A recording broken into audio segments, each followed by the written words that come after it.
Katongole Ian ow'emyaka 14 ng'asoma siniya yakuna yatubidde ne kitaawe Wanji Alex oluvannyuma lw'okufuna akabenje n'akutuka okugulu nga kati avundira mu nnyumba olw'obutaba na bujjanjabi.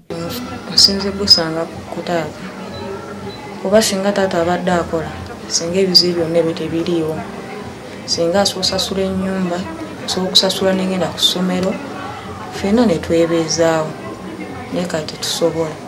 Bano tubasanze mu kazigo kaabwe Najjanankumbi Zone 1 nga Wanji atunnyonnyodde engeri gye yafunamu akabenje kano nga yali ku bodaboda nga bava ku mulimu motoka n'ebatomera nga bw'annyonnyola.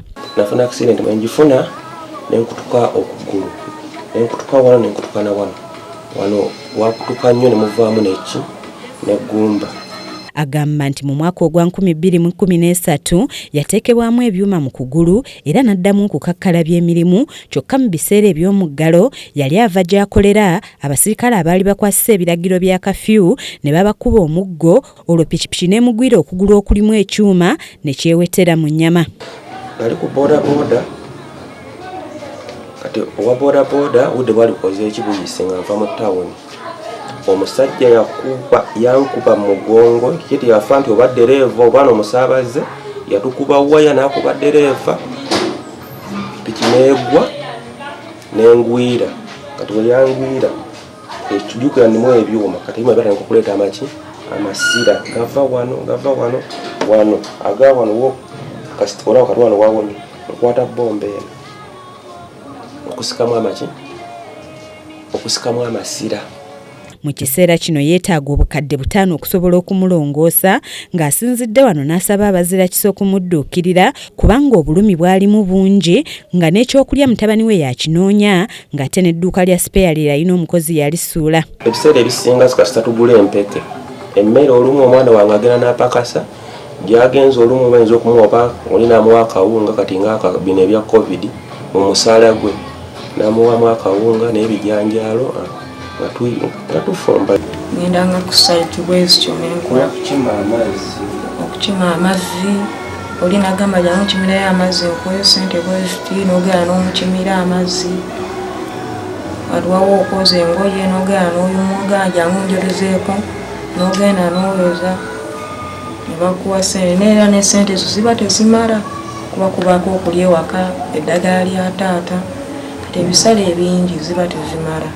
Omwana oyo singa alaba tasomye kyekisinga kunnuma ate kyekisinga kinkaba n'amaziga kubanga omwana oyo singa aba tasomye tasobola kwala tagenda kwala mu banne kyekisinga okunnuma.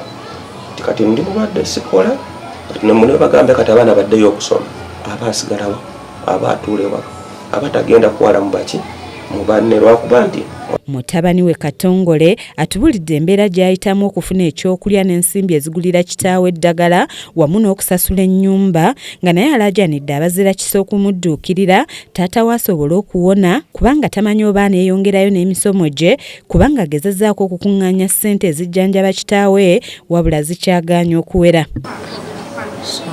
Simanyi naye nga mukama waaba waali taata n'afuna abamuyamba n'addamu okukola ne bamulongoosa basobola okuddayo ku ssomero n'ensoma.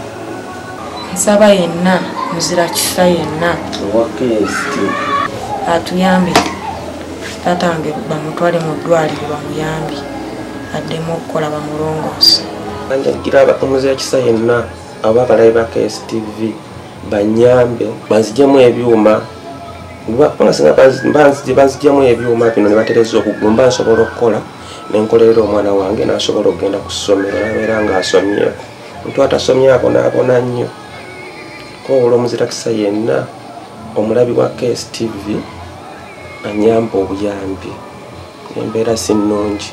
$5,000,000 oba 5 okunnongoosa okunzigyamu ebyuma n'okugula okutereeza obulungi.